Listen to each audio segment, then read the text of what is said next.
Buenos días, amables televidentes. Llegó el viernes, preludio del fin de semana. Culminamos la semana con mucha energía, con mucho optimismo, porque el Señor sigue en control. Hoy es viernes 3 de febrero del año 2023. Como siempre, nuestros comentarios sobre los temas de mayor actualidad. Comentarios objetivos que probablemente usted no va a encontrar en ningún otro programa a esta hora. Tenemos como todos los viernes a Alejandra Núñez con el segmento dedicado a las mascotas, al perrito, al gatito. Y viernes de salud contamos como invitada a la doctora Fiorella Rubio. Ella es especialista en rehabilitación oral y estética. Ya no es aquel odontólogo sacamuela, el dentista sacamuela, la cosa se ha ido especializando hasta unos niveles que eran impensables hace 30, 40 o 50 años. Vamos al grano, señores. Cuando el partido de gobierno domina el Congreso, los proyectos de ley que son interés del Poder Ejecutivo se aprueban. Cuando ustedes ven que no se aprueba un proyecto es porque no le interesa al Poder Ejecutivo. Y me quiero referir al caso de la ley del fideicomiso, que es la que va a regular a la cantidad de fideicomisos que se crearon en el pasado gobierno y a la otra cantidad creciente que se han creado en este gobierno. Es decir, es una ley necesaria, es una ley marco necesaria, pero la ley desde sus inicios adoleció de muchos defectos. En la Cámara de Diputados, donde se aprobó en segunda lectura ayer, introdujeron cambios importantes, porque por ejemplo, la ley decía en algún momento que se iba a regir por los principios de la ley 340, que es la ley de compras y contrataciones. No, regir por los principios, no. Se modificó y dice, hay que cumplir con la ley 340. Es decir, los fideicomisos tienen que hacer licitaciones, tienen que cumplir con la ley 340. En eso se mejoró. Ahora bien, desde el inicio a mí me ha preocupado el tema económico, el endeudamiento. Que estas figuras que se crean pueden, al margen del Congreso, contratar deuda. Toda deuda, fíjense que toda deuda pública, los préstamos tienen que ser aprobados por el Congreso. Pero ¿qué ocurre? Que estas figuras, los fideicomisos, se pueden endeudar fuera del país y en el país sin pasar por el Congreso. Y de que no es deuda pública. Pues en realidad es deuda pública. En el caso de los fideicomisos públicos, si los activos que se entregan son públicos, si el que lo administra es público, entonces la deuda es pública. Sin embargo, en los contratos de los fideicomisos se dice que la deuda no es pública, sino de los bienes fideicomitidos, de los activos. Lo quiero aterrizar para que todos los entendamos. Cojamos RD Vial, que fue el primer fideicomiso que se creó, público, sin existir una ley marco. ¿De qué se nutre RD Vial? Del dinero de los peajes general de la nación. Y ese fideicomiso se creó con la finalidad de darle mantenimiento, operación y construcción de carreteras. Pero ¿qué ocurre? El dinero de los peajes, que hoy en día no pasa de 5.000 millones anuales, no da ni siquiera para el mantenimiento, mucho menos para construir nuevas obras. Pero ¿qué ocurre? Como RD Vial cuenta con ese dinero de los peajes, contrata deudas. Al mes de septiembre, RD Vial adeudaba 48.000 millones, que es deuda básicamente del gobierno anterior. Esos 48.000 millones no aparecen como deuda pública, son deudas de RD Vial. Y esa deuda va a seguir creciendo, porque van a seguir construyendo carreteras en base a préstamos o colocación de instrumentos en la bolsa de valores. Pero el dinero de los peajes no da para amortizar el capital, da para pagar los intereses a lo sumo. ¿Qué ocurre? Cuando RD Vial se extinga, porque los fideicomisos tienen una vida útil, y pase de nuevo al Estado, ¿qué va a ocurrir con la deuda de RD Vial? La va a tener que asumir el gobierno. Es decir, la vamos a asumir nosotros.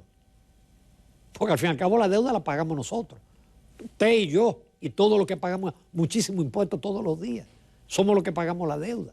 Entonces, mi temor desde el inicio con la ley de fideicomiso es que debió limitarse el endeudamiento, que el endeudamiento debía pasar por el Congreso para ponerle un límite. Porque el problema es que de repente usted tiene 10, 20 fideicomisos endeudándose y después no tienen con qué pagar. Por ejemplo, el monorriel de Santiago, que es una obra necesaria. Yo felicito al presidente. El gobierno no tiene dinero, entonces el fideicomiso se endeuda y construye el monorriel. Pero el pasaje que genera el monorriel no da para pagar ese préstamo. Lo que pasa con el metro, que es una obra extraordinaria, una gran obra del gobierno de Leonel Fernández y que bueno, que se han hecho otros tarmitos. Hoy millones de dominicanos se trasladan diario en el metro. Pero ¿qué ocurre? El pasaje que se paga en el metro no da para amortizar los préstamos y todo el gasto que se hizo en el metro. Apenas da para su mantenimiento, porque los transportes públicos no generan recursos. Siempre hay que subsidiar. Entonces, mi temor con la ley del fideicomiso, porque yo con lo de la 340 y el tema de que se pueda privatizar, yo no creo que sea factible. Lo que yo temo es que la deuda nuestra, que ya es muy grande, se aumente de manera subrepticia con una serie de fideicomisos, que a la larga toda esa deuda va a ser del gobierno y del pueblo, de los que pagamos impuestos, que somos los que pagamos la deuda, aunque no disfrutemos de esa deuda. Por otro lado, el sismo de magnitud 5.3 que tuvo como epicentro unos cuantos kilómetros al sur-sureste de Baní, es decir, en el mar, en la falla que fue la misma que provocó el gran terremoto de Haití en el 2010. Gracias al Señor, porque este es un pueblo bendecido por el Señor y la Virgen de la Altagracia, a nosotros no nos ha tocado todavía. Fue un sismo de 5.3, que eso es pequeño, aunque mucha gente se asustó y lo sintió muy fuerte, pero resulta que eso ha provocado daños en 29 escuelas, grietas, en La Vega, en Peravia, en Azo, en Barahona, en Santo Domingo y en San José de Ocoa. También provocó daños en el Hospital Taiwán. La Junta Central Electoral cerró su oficina en Puerto Plata porque tiene grietas. Y también el Oacalito de La Vega fue cerrado para evaluarlo, porque hay una institución que se llama la Oficina Nacional de Evaluación Sísmica y Vulnerabilidad de Infraestructura y Edificaciones, que creo la dirige el ingeniero Leonardo Reyes Madera, un gran especialista en sismo y gran amigo. Yo decía el día de ayer que el país no está preparado, que si aquí ocurre un sismo de magnitud 8 o 7 y se desploman de repente 5 o 6 edificios y 50 o 100 casas, aquí no contamos con el plan ni con los equipos para abordar eso. Recordemos el edificio que se cayó en La Vega, de una mueblería que todavía no sabemos por qué se cayó, porque no hubo un sismo. Bueno, hubo que enviar de la capital bomberos para poder rescatar, y eso era un solo edificio. Aquí hay muchas construcciones hechas de manera ilegal. Yo no me canso de repetir, transite por la autopista 6 de noviembre, cuando usted va para San Cristóbal, y mire a la izquierda, y usted verá cantidad de casas construidas en la montaña de 2 y 3 niveles, donde se ve el bloque a simple vista, mal hecha, sin la varilla suficiente y sin los cálculos que hay que hacer para una estructura hoy en día. Yo siempre recuerdo con el tema del sismo a don Fello Corominas Pepín, a mi juicio, uno de los mejores secretarios de Obras Públicas en el gobierno de Guzmán, don Antonio Guzmán, porque él se ocupó de hacer normas. Y la primera norma para diseño sísmico se hizo en esa gestión.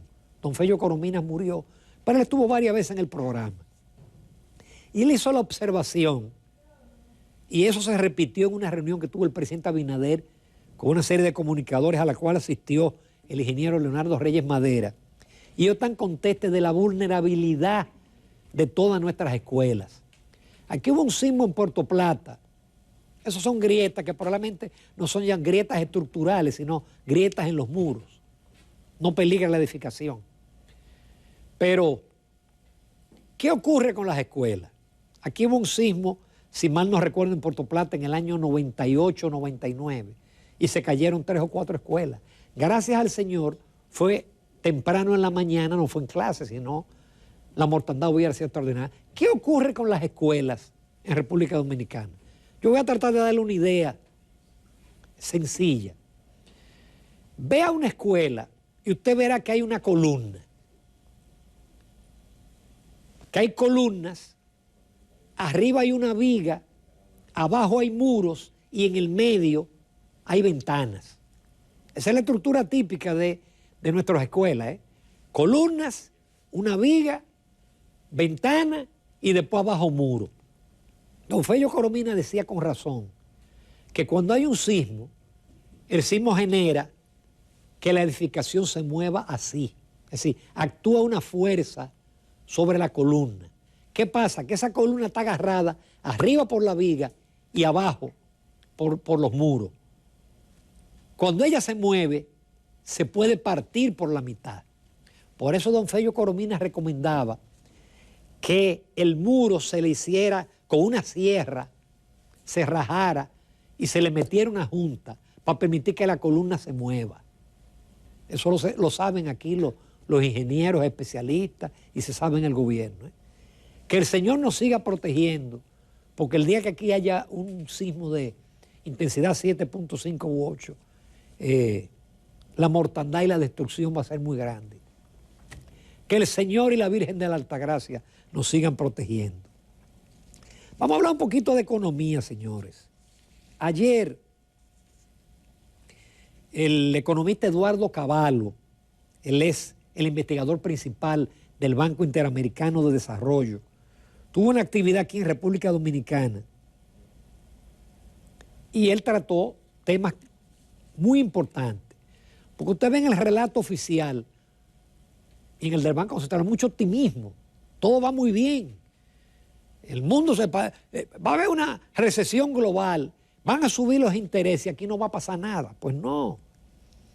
Él indicó que para enfrentar el frente global, es decir, los problemas mundiales, son necesarios porque el país está inserto en un contexto regional que es desafiante, con una demanda externa débil. Es decir, desde fuera van a comprarnos menos a nosotros y con perspectivas de crecimiento globales muy bajas.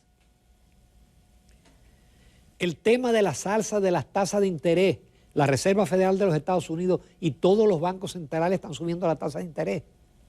Y eso influye en la tasa de interés de los préstamos. Hay gente que, por ejemplo, tenía una hipoteca de su casa a un 9 o 10% y el banco lo llamó, hey, mire, hay que subirle 3 puntos a su hipoteca. Usted va a tener que pagar 4,000 pesos más. O el que vaya a hacer una hipoteca, ya hoy en día no va a conseguir el 8, ni el 9, ni el 7. Bueno, ahora con los recursos que se liberaron, hay casas económicas que sí, que es a 9. Pero es 12, 13 o 14. Y un préstamo de consumo 18, 20. Por eso es que incluso los préstamos empresariales han disminuido. Porque los empresarios sí saben y se olfatean cómo camina la economía. También, ¿qué dice el economista Cavallo? Incertidumbre con el turismo. El economista del BID expresó la preocupación de ese organismo internacional en torno a las expectativas del turismo en los países que dependen de esa industria, como República Dominicana. El año pasado nosotros crecimos gracias al turismo. Ese fue el secreto del 4.9%, 24% más de turistas. Pero si la economía norteamericana no crece, ni la europea. No es verdad que van a venir 24% más de turistas este año, aunque lo diga el ministro de Turismo. Pero esa es la realidad. Y los organismos internacionales por eso dicen la verdad. Por eso el presidente de la Reserva Federal, cuando esta semana se elevó en 0.25 la tasa de política, dijo muy claro, en Estados Unidos la inflación en diciembre fue 6.5%, la de nosotros fue 7.83%. Él dijo, vamos a seguir aumentando la tasa de política hasta que llevemos la inflación a 2%. Fíjense que él no dice, yo voy a llevar la inflación a 2 a mediados de año, como dice el Banco Central, que la va a llevar a 4. No, porque allá se cuidan. Saben que la credibilidad de una institución como es el Banco Central o es la Reserva Federal, hay que proteger esa credibilidad. Él dice, no, vamos a seguir hasta que la inflación llegue a 2. Pero él no dice, mire, en agosto va a ser 2%. Esa es la diferencia. Finalmente, señores, la prevención en las para las enfermedades. SENASA ofrece unos datos sumamente interesantes. Ellos dicen que el año pasado, oigan esta cifra, 21.173 afiliados fueron diagnosticados y tratados por cáncer, por algún tipo de cáncer. Eso es mucha gente. Lo que representó una inversión o un gasto de SENASA de 4.200 millones de pesos. De esos 12.130, 9.047 son hombres. Perdón, corresponden a mujeres. Cáncer de mama. En el caso de los hombres, cáncer de próstata. Y señala el doctor Santiago Jacín, que está haciendo una labor extraordinaria en SENASA, que para los afiliados hay disponible toda una red de médicos, porque en el caso del cáncer de mama, con el tacto se detecta a tiempo cualquier volumen o una mamografía. En el caso del hombre, con una simple prueba de sangre que se llama PSA, o con el tacto, se detecta temprano el cáncer y se extirpa y usted se muere de todo menos de cáncer de próstata o de cáncer de seno. Por eso SENASA insiste en la prevención y en que utilicen las redes de médicos que tienen, oncólogos y especialistas en las áreas del cáncer. Están a disposición de los afiliados de SENASA. Fíjense qué cosa, 21.000 casos de cáncer en un solo año, de los cuales 12.000 fueron mujeres. Y eso le cuesta a SENASA 4.000 millones de pesos, porque ya fue aumentado la atención hasta 2 millones de pesos. Porque una quimioterapia en un año se lleva más de 1 millón de pesos. Una sesión de quimioterapia vale más de 100.000 pesos. Entonces, hay que prevenir el cáncer y todas las enfermedades pueden ser prevenibles con tiempo. Si usted se chequea, si usted se hace análisis de sangre, si usted se hace todas las cosas que están hoy en día disponibles. Ya finalmente, señores, el día 2, es decir, ayer o antes de ayer, una joven que transitaba en un vehículo por la Olof Palme con Núñez de Cáceres, un limpiavidrio le insistió que le diera dinero y como ella no le dio, él cogió un blow y le rompió el vidrio y la hirió en la cabeza. Hace unos meses la policía hizo una redada y recogió los limpiavidrios de las esquinas. Eso hay que volverlo a hacer. Porque ¿qué ocurre? Usted se topa con tipo limpiavidrio que le preguntan, ¿le limpia el vidrio? Y tú le dices, no, yo no ando con dinero. Yo nunca ando con dinero en efectivo. Pero hay algunos que de lejos le tiran el trapo al vidrio o le vienen de lado y le limpian el vidrio sin pedirle permiso y resulta que usted no tiene que darle. Y mire cómo ese reaccionó con violencia, rompió un vidrio. Yo tengo la foto, pero no quiero poner la foto de la joven, sino la del vehículo, pero la pedrada le rompió la cabeza y hubo que internarla. Entonces, lamentablemente van a pagar justo por pecadores, pero hay que sacar de la calle a los limpiavidrios, definitivamente. Tal como habíamos anunciado, tenemos como invitada, viene de salud, la doctora Fiorella Rubio. Ella es especialista en rehabilitación oral y estética.